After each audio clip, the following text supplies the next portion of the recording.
How the heck are you guys? I am Fastidious. Welcome to my channel. We have a huge update coming in just 24 hours.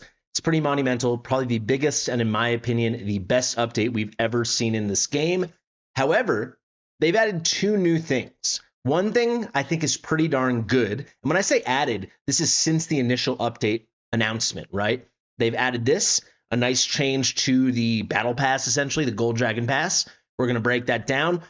And then they've added a buff to Kagiri. I put that in quotes because it's specifically to his Awaken 3. In my opinion, this is terrible for the game for several reasons. That's actually what I want to talk about first. I'm very, very, very disappointed in this. I'm not going to be so crazy about it, but I would love to hear your thoughts. So do let me know in the comment sections of this video or join my Discord, the Fast and Fastidious. You can just post stuff there. We can discuss it. But overall, I think this is a pretty giant L. Not just the buff, which I do think is an L, but the way they're doing it after his banner, when this is something people would have coveted. And I think this is a modest W. So we've got to discuss it all. Let's get into it. Fastidious. Fastidious. All right, so with the Golden Dragon Pass, the Battle Pass, the periodic seasonal thing we have, they've buffed some of the rewards for the first 50 levels, and they've added another 20 levels. All in all, it's a good thing. We'll discuss all those specifics at the end, but I do want to talk about this Kagiri Awaken Level 3 buff. So this is the same update announcement they announced, I think, about exactly a week ago, maybe it was 6 days ago or something. You can see, take my word for it, I'll go through it, compare this to my original video. Nothing has changed except for this. So if we go to the heroes section, they have made a change to Kigiri, who was just our limited hero available from summoning, I don't know, a few weeks ago. And they are making his Awaken level 3, which already was quite OP. It was very strong. Not to the level of his Awaken level 5, which is insane, but his Awaken level 3 was really, really strong. It was something you could covet, but it was not game breaking. It was just very, very good. They've now made it crazy OP like his A5, game-breaking and ridiculous, and obviously 3 is less than 5. So the Awaken level 3 would have been a lot more accessible to a lot of certain kind of players that had saved a lot or wanted to spend a lot, this, that, or the other. Instead, this is creating a really weird situation. So let's talk about what it was before and after, but then I'm going to talk about my qualms with it. For me personally, I would not have gone for it either way because this kind of stuff, it takes a lot of luck. Or if you're going to swipe, it takes a lot of money. And I think it encroaches upon too strong. Having that at an A5, like Lust's A5 or Kagiri's A5, I actually don't mind because it's so special. It's so OP. It's such a big investment one way or another, whether that's, you know, years of saving in the game or many, many months and a ton of luck or real life money. I can stomach that. This at an Awaken level 3, I think is too much. And I think it's very shady to do it after the banner is closed, where people just kind of have to suck it up and sit with it. Perhaps they're trying to coax us to use our unpolished soulstones. We are going to discuss that at length, but let's actually talk about the change. So previously, right, he has this effect. They added a whole new thing to it with his A3. This is what it was before. Within 10 seconds after triggering his sweeping strike or his ember strike, you get this boost in damage. So what does that look like? His sweeping strike, this is the strike he does if he is not hit within the first 3 seconds of being sheathed, right? So the first 3 seconds of his ultimate. If any other situation, like what he does from his talent or, you know, seconds 4 through 8 of his ultimate, he does a sweeping strike. And now if you get an Awaken level 3, or at least the way it used to be, within the first 10 seconds after you did that sweeping strike, all direct damage, so whatever to your main target, because there's also the little splash damage, right? But basically for a boss, all of your damage, that is literally how this is going to translate. All direct damage to that boss will additionally, for those 10 seconds, this is the way it was before, deal damage one time equal to 35% of the normal damage. So whatever damage you would have dealt, it's now coming with 35% more to the main target. So with the boss, it's just like a 1.35x on what your damage would have been, right? 100% and then 35%.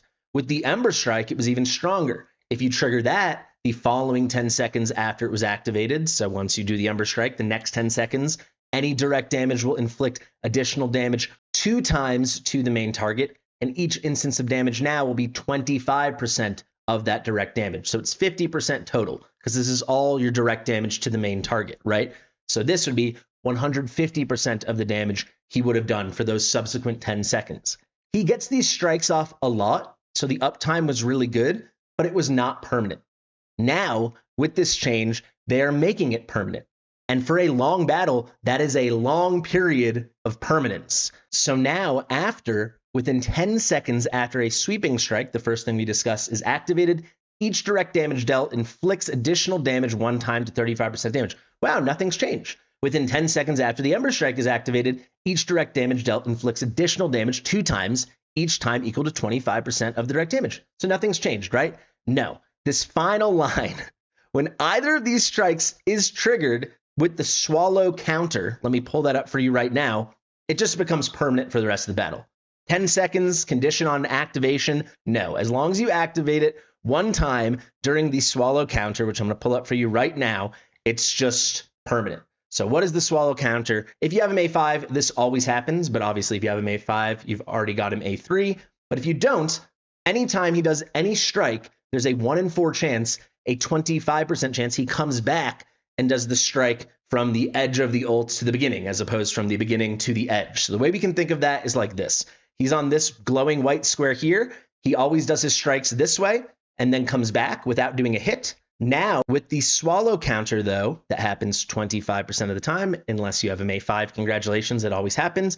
When he comes back from the edge where he finished his hit to the beginning, he does another hit. So as long as this happens once, ever, so if it's a long battle, guaranteed to happen, because it's 1 in 4 times he does these strikes all the time. Once it happens once he gets that hit back, that swallow counter, the effect on the A3 that we just discussed is now a permanent effect. So for the rest of the battle, yeah, you're understanding this right, guys. It is that strong. For the rest of the battle, all direct damage will come with these 2 bonus damage multiplying effects. So all direct damage will now deal to the main target. So with the boss, all the damage, right? It will deal 35% more damage, and then it will deal 25% more damage. This is all based off the original damage twice. So 25% damage based off the original twice, and 35% based off the original once. 85% more damage all the time for the rest of the battle, as long as you get that swallow counter triggered in a long battle like a Guild Boss 1 and certainly a Guild Boss 2. It's just a permanent effect for almost the whole battle, and certainly all the key moments of the later parts of the battle when it actually matters. It is so strong, guys. It is so strong that just all his damage comes with this crazy permanent boost. I think it's too strong for an A3. Whatever. But to do something like this, bringing it from a very strong effect to probably for a lot of players, a game-breaking effect, and announcing that as a buff after the banners close, weeks after the banners close, so it's not really accessible to people anymore, I think isn't really cool. I really don't. I just think it's silly, and I don't really get what we're doing here. Who that had A3 Kagiri didn't think it was strong enough? There's a lot of testing online, guys. I can do some if you want. I guess now if I do it, it's going to be of the new effect. But he was great. A3 Kagiri was a major damage boost. That was the first major jump. Because if you do your A0 Kagiri or A1 Kagiri, the damage is solid. But he's not with the big boys. He's still a top triple S Guild Boss 2 unit because he's so good at stripping on top of being in 2 great factions and putting out bleed. And the damage is still really good, just not crazy. The A3, it started entering the crazy realm. And then at A5, he's like the god, right? He's about as good as we've got in the game right now. A3, no one had a complaint, but they decided it wasn't strong enough, and they decided it well after the banner ended. The only thing I can think of, or I guess the 2 things are, clearly they'll eventually rerun Kagiri's banner. They always rerun limited banners eventually. At least to this point they have. We still need to see with Dahlia, we need to see with Honora, but those guys are pretty recent. All the other heroes have gotten reruns, and Gwendolyn is about to get one for Christmas, almost without a doubt. So maybe what they want his rerun so hyped, even more hyped than Lust, I don't know. Or maybe with the introduction of Unpolished Soulstones now, they want it to be like, you have to use it on Kagiri. I think they're just going to keep doing this. Limited heroes have very strong awakenings, and I think they're just going to keep doing this and doing this. Personally, kind of out of principle, because I think this is just so silly. Like, I'm not going to if his banner comes back, I'll pick up another copy and I'll chip away at it over years if the game goes for that long. I'm not going to put soul stones into Kigiri unless there's a real need, like an APOC 3 or something that I see is important. And again, I'm talking about unpolished soul stones. If you want to learn more about those, I have a full breakdown video on where to use your unpolished soul stones coming out tomorrow. But yeah, I think this is a scummy move. I don't like when it's such a pay-to-win thing, and such a thing non-pay-to-win players saved up so much for, and everyone was making these what we thought were informed decisions, and then they kind of changed the whole landscape on you, 3, 4, 5 weeks later. I think it comes off pretty bad. Also, I feel like they know that, because why did they throw this into the update announcement with no announcement that it was being added as a new thing, just willy-nilly a couple days later? Shout out to R-Type for bringing this to my attention, by the way. Thank you, R-Type. But yeah, that's my thoughts. Again, I'm not going to fricking raise the whole world to the ground over this. I'm not going to, I'm a little annoyed about it. This isn't really a rant, but it's my explanation of what's going on, what the buff is to this very specific pay-to-win awakening, and why I think it's silly. So let's talk about something nice. I think they could have done a lot better, because personally, for a free-to-play, someone that doesn't buy the Gold Dragon Pass, I think it's kind of underwhelming, and the changes they made for free-to-plays are pretty underwhelming.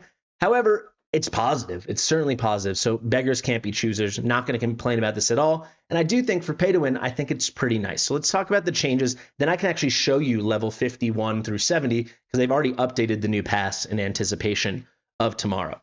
So if we look over here, the general changes, first off, you can get more points, or get your points for your progression through the pass in different ways, because they've changed or added or adjusted quests. So there's a new quest here, Challenge Titanic Ruins twice. Everyone should be doing this once a week, so it's a freebie.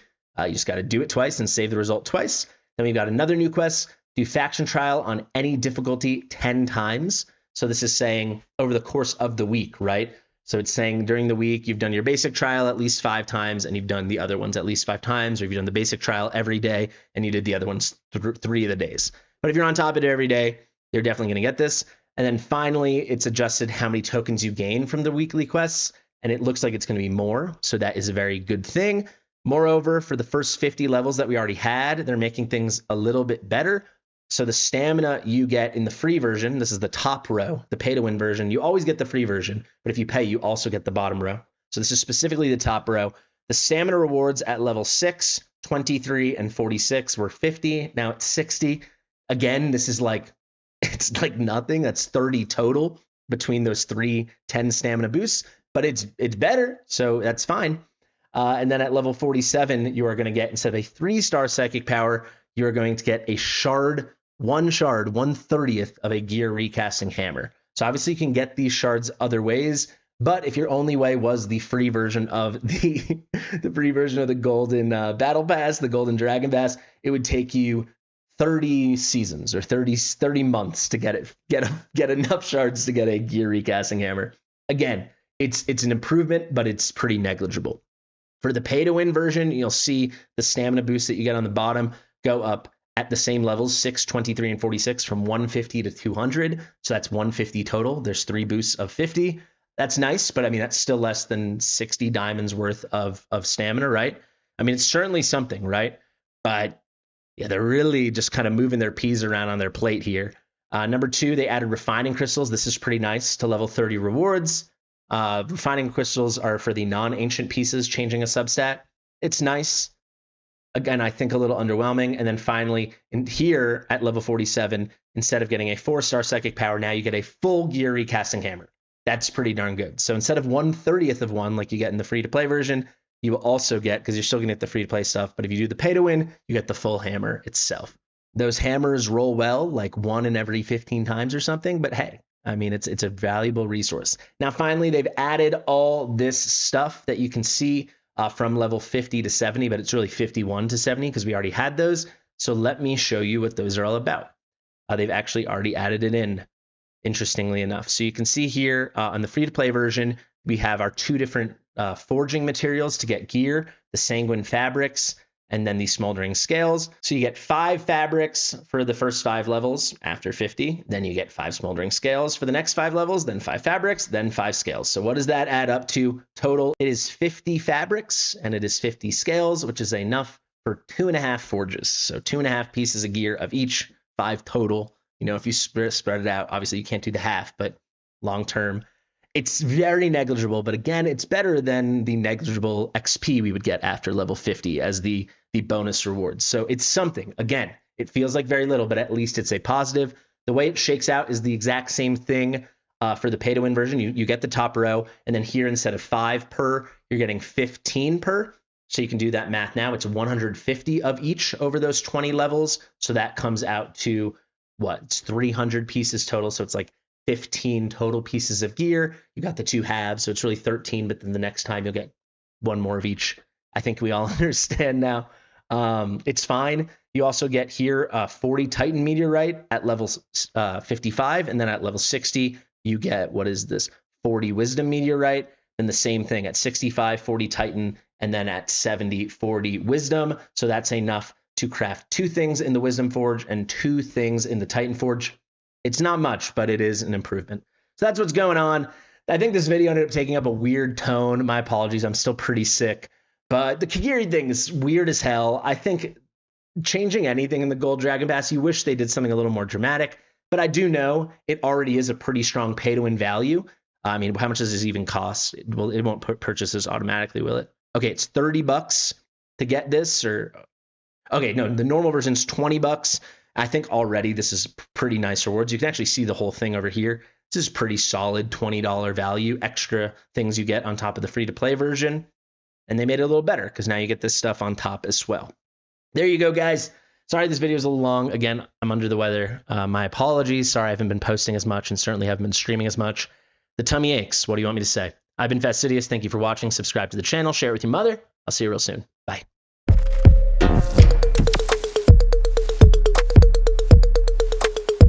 Fastidious.